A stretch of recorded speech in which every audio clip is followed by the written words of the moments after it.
Good afternoon to you, Mark Suttoth, HurricaneTrack.com, here with your off-season edition of the Hurricane Outlook and Discussion. It's Tuesday, the 16th day of March, 2021, and in today's update, or this week's update, we're going to take a look at some hurricane stuff first, including a look at a couple of things from our friend Ben Knoll from Auckland, New Zealand. That's where he lives, and yet he still produces graphics that we can see because of, the internet. And so that's going to be the Ecmwf seasonal. There's actually an Ecmwf UK Met product we're going to look at as well.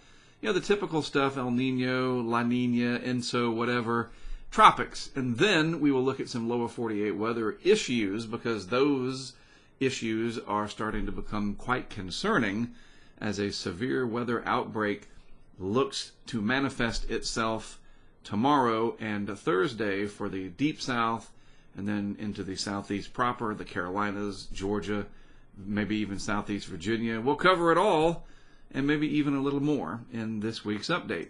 So let's start off with a quick look at the SOI.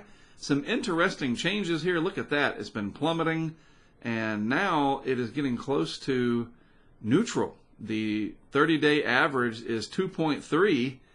So we've lost a good 9 points here off the February average, which was February had 28 days this past February, right? And so the contributor is negative, and we slide down here to the table, and we've been in the negative area on the daily contribution side of things for quite a while. And this, is interesting as it is not unexpected. And I'll show you what I mean by that in just a moment. And again, we look at the SOI as a way to kind of tell what the pressure pattern is, quite literally, in the tropical Pacific. And the more negative these numbers are, is more indicative of an El Nino. The more positive they are, that's more indicative and supportive of a La Nina. And when you're near zero or neutral, things are neutral. They're pretty much in balance. So we have seen a little bit of a loss here, so to speak. But the 90-day is still holding on strong, quite positive, at 11.51. And this is what you really want to look at in terms of the longer-term trend. The 30-day is helpful. The daily is, I won't say useless, but the 30 and 90-day are better gauges, again, quite literally, as to what the pressure pattern is like across the tropical Pacific. So if we look at what's going on, translate all this into sea surface temperature anomalies, yes, we have seen a little bit of a warming here in the eastern Pacific. Still have the La Nina signature out here in the central to almost western Pacific. Very cold look to the northeastern Pacific Ocean, except for just this one little small area southwest of the Mexican coastline. So we're gradually changing over into this more neutral signal instead of this overwhelming strong La Nina that we were in. Moderate to strong. I don't remember if we've officially hit strong La Nina. We label everything these days. We were in La Nina. We are in La Nina conditions now. The ocean and the atmosphere are kind of coupled together, working together fairly harmoniously to create this La Nina pattern that we're in, but it's beginning to loosen its grip and weaken to some extent, and we can see that reflected in the SOI numbers and in the anomalies in the Pacific. But, as I'll show you in a minute, I don't think that we're headed towards an El Nino. I am extremely confident about that, and I'll show you why. In the meantime, in the Atlantic Basin, the main development region, for the most part, still running above the long-term average. I mean, look, almost the entire North Atlantic Basin here, north of the equator, is running above average. The water temperatures are anomalously warm. There's a few speckles here and there, cool patches. We've had a pretty good Saharan air layer outbreak in recent days that's coming out, so this may be reflecting some of that. But even look at the Gulf here. It was quite cold in February, especially after that big cold surge that came down out of Canada and froze this area through here. Some of that cold air made it into the Northwest Gulf, but that's rebounded. Now a good deal of the Gulf of Mexico is running above the long-term average. And this is going to start to matter more for severe weather season. We're going to talk about that coming up. There's the very warm Gulf Stream and the very warm Northwest Atlantic. All kinds of warmth in the Atlantic, cool in the Pacific. I don't see this pattern flipping much, although we are rapidly, according to the guidance here from the CPC, Climate Prediction Center, going to jump off the La Nina bandwagon just a little bit here. Pretty big fall off in the guidance. This is your overall probabilistic ENSO, E-N-S-O. That means El Nino Southern Oscillation. That's the phenomenon that we call this, the fancy name for it. And we can see that we are supposed to be losing that La Nina signature and heading more towards neutral, these gray bars, as time moves forward. So this is totally expected.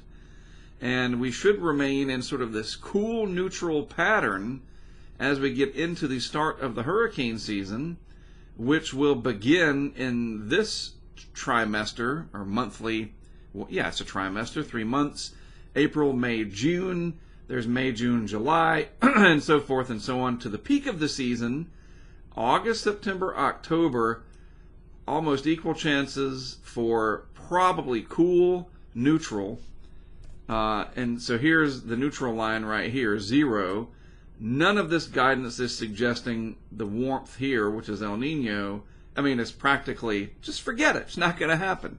You know, it would be a colossal failure of some of the more reliable computer guidance, long-range climate models, ocean models, so forth and so on. It's just not happening. And you typically don't see an El Nino come on in the year following a fairly strong La Nina like we have been seeing. So we're getting close to, within about 60 days now, I mean, we're going to start getting advisories, well, at least tropical weather, hopefully not advisories. My goodness, that would be a little too soon, but you never know. But we are going to get tropical weather outlooks from the National Hurricane Center for the Atlantic starting in less than 2 months now. May 15th is when that begins. And the World Meteorological Organization, they're all meeting right now to talk about that kind of stuff. Maybe the hurricane season officially starts May 15th. They're going to retire some names off of the lists over the last couple of years. Dorian's gone. You know, Laura is out of there, and some others, I'm sure. They're meeting about all of that right now. Delegates from, I think they're called delegates, whatever, representatives from the United Nations World Meteorological Organization, the National Hurricane Center. They're talking about all of that and more. And so we'll see. I mean, we're getting close to time now, less than 60 days, and it's possible that we could start seeing some tropical activity, certainly in the eastern Pacific, but also possibly in the Atlantic Basin. You know, things are changing. We're getting more activity earlier, and that's just the way it is. But anyhow, the La Nina fading, yep, but it might make a little bit of a comeback here. I see cool neutral for the heart of the hurricane season, and that coupled with the obvious warmth in the Atlantic, unless this drastically changes through here, we should have another very busy hurricane season in the Atlantic Basin, and it'll just now be a matter of where does everything end up. All right, so Ben Knoll tweeted at me the other day. I appreciate that. I've gotten to know Ben from 6,000 miles away or 12,000, whatever. I should measure it, you know, being a geographer. How far is it from North Carolina to New Zealand? I should know that, but it's a long way. I do know that fact. But really, we've been talking to each other over Twitter. He's helped me with some online stuff, and he's actually going to be guest appearing in this season of the Hurricane Highway. We'll talk about more about that later. But anyway, see, I sidetracked myself. I get excited when I hear from Ben because he's putting out some very helpful information here.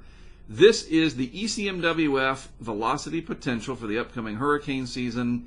His interpretation, he says, potential for early season Gulf of Mexico activity, and that makes sense since the Gulf is right now warmer than average overall, wouldn't hurt that potential because there is warmer water there already, followed by a gradual ramp up to easterly wave, the easterly wave season, as the forcing, upward motion forcing in the atmosphere stands again once over Africa. And that's what we saw last year. So let's go to this graphic. There's June, there's July, there's August, and what we see is this persistent upward motion pattern over Africa, the eastern Atlantic, and that's going to crank out these tropical waves one after the other. They're going to be fairly robust, and then they get out into the Atlantic basin where your intra-seasonal or every 2 to 4 week kind of patterns, MJOs, that's the Madden-Julian oscillation, that's your intra-seasonal variability. About every 30 days, a kind of wave of upward motion moves through. This that you're seeing there, that's the general background state, semi-permanent. Then on top of that will be these waves of energy that come through, or upward motion, whatever you want to call it. The Madden-Julian oscillation is one of them. And then these smaller time frame, about 2-week periods, called convectively coupled Kelvin waves. Those cannot be seen this early.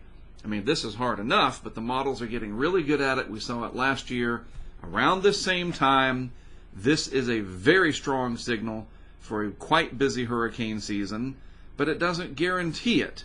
And it also doesn't suggest who would get impacted, if anyone. Okay, we don't know those things yet, but we're going to learn as we go forward. All right?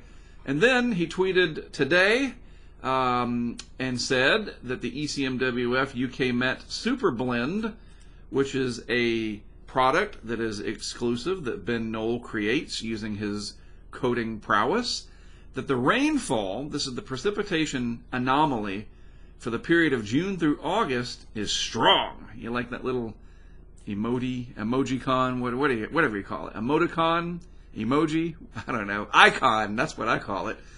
In the Corn Belt, I love it. Drier than normal in the plains. You know, questionable early season activity for the Gulf and the Southeast. More active monsoon season. Dry across the Caribbean, and then a burgeoning main development region down here late in the period. So let's click on and expand that graphic. Blow it up to 150 or 30%, whatever. Now we can see it better. So owing to what Ben said, drier than average here in the nation's midsection. There's a significant monsoon signal there overall. I like that because, well, they need the rain out there. Sure, it's kind of got a bad drought going on, sort of a perma-drought, and I want to go out there and study that as much as I can. I'm fascinated by rainfall in the desert, especially when it's of an anomalous nature. You kind of speed up geologic time when you get heavy rainfall. So that's something, and it's just beautiful out there. That's something to keep an eye on. But this is really interesting, okay, as we get through this period here, June through August, this blend here, the super blend, it's not a blend, it's a super blend of the Ecmwf, that's the European model, the UK Met model, and these models are good at this stuff now. They're not perfect. It's not they can't tell you which storms it's going to be, but this is the overall amalgamation of lots of different runs, ensemble forecasting, you name it, and this is the end result, that the overall average is pointing to higher, or the net result is that the averages are higher where you see the green, the averages are lower where you see the brown, or drier versus wetter. So this has got to be, at this time, you know, from activity coming out of the Gulf, because we shouldn't have cold fronts causing that anomaly of moisture in June, July, August. No, it's got to be tropical mischief coming out of the eastern Gulf, perhaps. Yeah, we'll see. We don't know for sure. We don't, but we'll see, right? Then you got the MDR coming to life, and that would be more August, September, October. So some really interesting things. Really appreciate Ben putting this information out there. If you don't follow him, you should, because he's good, and it's just, it is what it is. There's no hyperbole, there's no agenda. It's just graphics and information, and it's very helpful. All right, moving on out of the tropics, and eventually this is all going to come together where we talk tropics and lower 48 weather at the same time. They will both be related, but right now they're still fairly separate. And if we look at the satellite animation for this afternoon, lots of snow cover still out here in the Rockies and the Great Basin and vicinity from that mega storm that dropped a lot of snow out there, and that storm system is actually over here now, kind of weakening. But this piece of energy right here coming across parts of the Four Corners region, mainly in Arizona today, that's going to move out, kind of what we call eject out into the plains here, creating some severe weather across the way that'll just gradually get more and more pronounced and really could cause some problems. And I want to show you that as we go through the next few pages here, these tabs that I've got for you. All right, quickly looking at the watch warnings for today. Some heavier rain in the deep south right now, so there are some flash flood watches and some warnings going on. Then we still have winter weather to deal with, parts of the Texas Panhandle, Oklahoma Panhandle, southwest Kansas, even some blizzard warnings in a couple of the counties here of southeastern Colorado as we battle the seasons between warm and cold, moisture versus dry air, and all of that's going to come together and give us quite the severe weather threat coming up. So now's a good time to remind you, there's so much going on in the world. We live in the age of 1-minute TikTok videos, 10-minute YouTube videos, streaming services out the Yazoo, Wazoo, whatever you want to call it. Everybody's streaming content now. We can't go to the movies like we used to. There's COVID news all the time. Some political stuff has gotten a little better. I'm not going to even get into that, but at least it's quieted down. There's not so much noise there. But for real, people, there's a lot of stuff out there vying for your attention. And so you've got a very powerful tool with this right here, your phone. It doesn't have to be an iPhone. Mine is. It could be an Android. It could be whatever. You get the point. You got a great tool here. Make sure that you follow the people that can give you the information that is helpful, that's going to cut through that clutter and provide you with a commodity that is called awareness and actionable content. In other words, information that you can use that will allow you to do something productive, and that can work with anything. In this situation, we're talking weather. We might be HurricaneTrack, that's my specialty, but I studied weather, I studied climate, I studied geography in college, so all weather is very important. I have a big interest in it. It's just that hurricanes are my forte. But with that great power comes this sense of responsibility, and I'm serious about that. I've got a good following, and I just want to make sure you stay informed as to what's going on. And we do have a significant severe weather outbreak in the making. So just remember, watches are when conditions are favorable, warnings are when they are imminent. All right, and we have all these color codes. You remember after the terrorist attacks of September 11th, 2001, we went to this multicolor plan for the terror alert. We've got all kinds of category 5 for hurricanes, and now we've got the flooding and storm surge and severe weather. There's just a lot out there. I get it. That's why we have infographics to kind of help boil it down. So one of our good helpers and supporters, Kari from over in the UK, put this together, collaborating with some other folks that we have behind the scenes. A lot of words on there, I know, but there's a lot to keep up with. So just remember what's coming, the difference between watches and warnings, so forth and so on. Good way to brush up on that. Check this graphic out.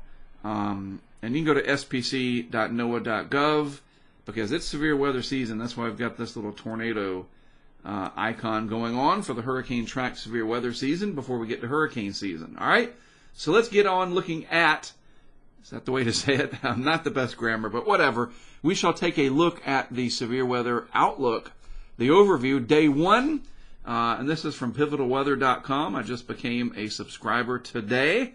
Going to try to utilize this more going forward. But here's your convective outlook for today. An enhanced risk over here. Just east of where all that wintry weather is. Isn't that wild? But tomorrow is sort of the big day. And I'm really concerned about this. And then on Thursday, over in my neck of the woods, I'm over here in southeast North Carolina, an enhanced risk there. Yeah, things are going to start getting pretty wild here over the next couple of days. You can also use the SPC site. We can click on that here, look at their outlooks, and a lot of good information out there, whether you pay for it on a subscriber site, weather models, Pivotal Weather, Weather Bell, whatever. There's also the free stuff, SPC, weather.gov, you name it. And this gives you some real good information to really help you understand the threat.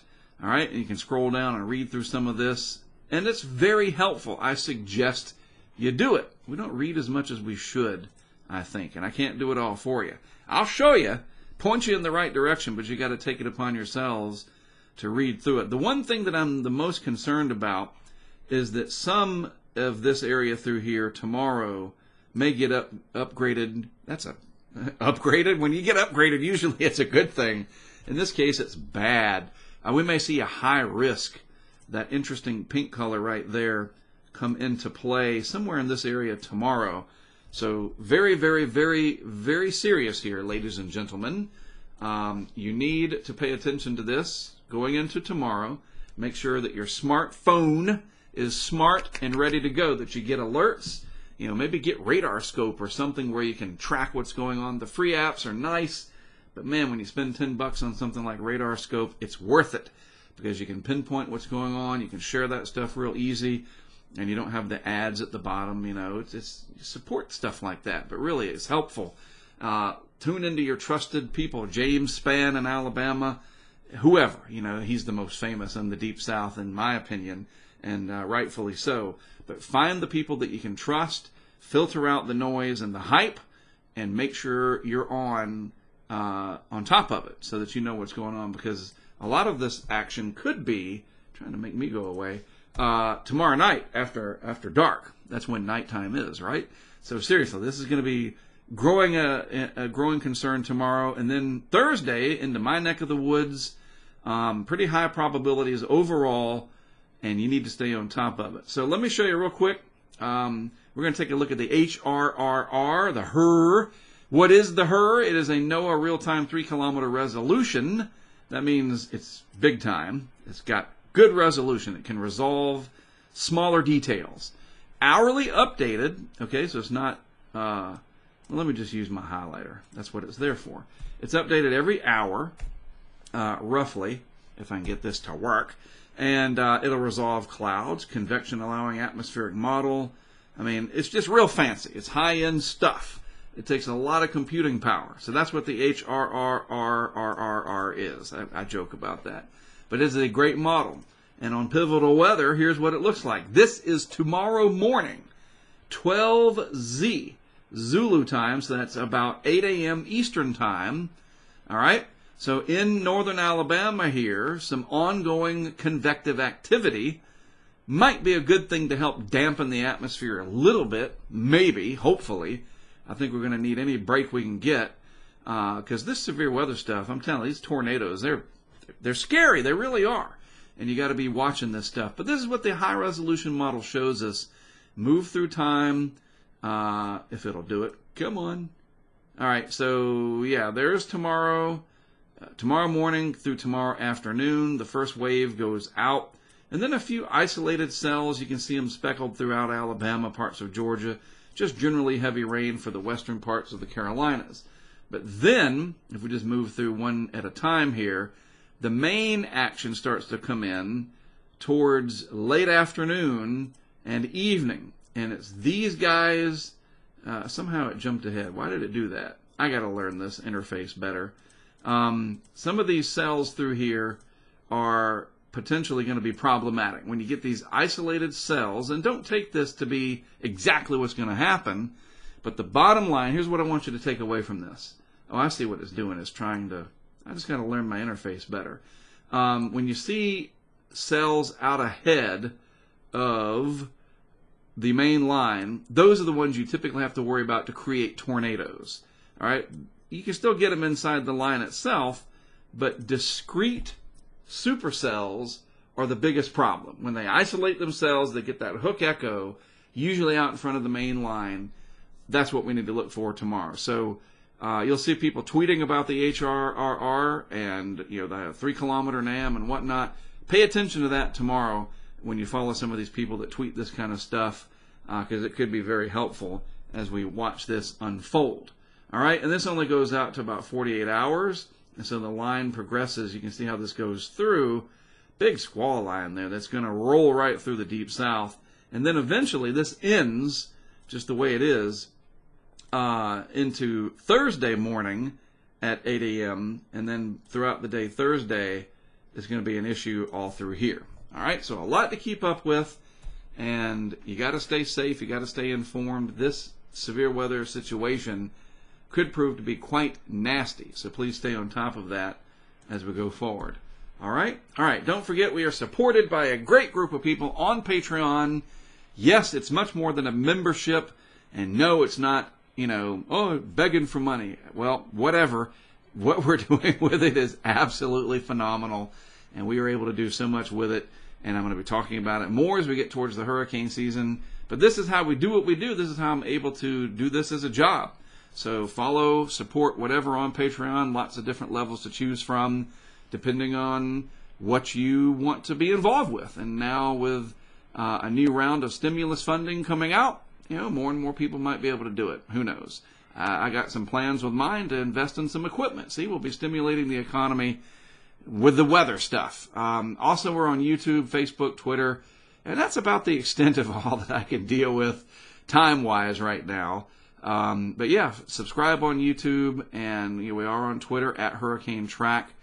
And one more thing before I let you go, an announcement, nice little surprise for you. Starting May 15th, I will be launching a new audio podcast on all the platforms, Apple, Google, Amazon, and Patreon, whatever. How do they say? I got to get used to it. Wherever you get your podcast. It's going to be about a 2-minute daily update, a little morning update, every day from May 15th to November 30th. And you'll be able to subscribe to it. It's going to be absolutely free, and it's going to be kind of an audio briefing to kind of get you started. It's going to be called something like The Morning Outlook or something like that with Mark Sudduth. That's me. And, 2-minute little encapsulated look at this. It's sort of setting the tone for when I do this longer video during the day. Does that make sense? I hope so. So that's coming May 15th, and it'll be available on whatever device and however you get your podcast. I'm going to use Anchor to produce it and to host it and all that stuff. So I'm looking forward to that, and that's coming in just about 2 months. All right? All right, stay safe out there. Be ready for tomorrow and Thursday. I may do another video tomorrow and Thursday just to update you on this specific set of severe weather issues, and we will go from there. As always, thank you for your time and attention. I do appreciate it, especially, again, in this world of so much pulling for your time and attention. I appreciate you giving me a little piece of yours. I am Mark Sudduth, HurricaneTrack.com. I'll talk to you again probably tomorrow.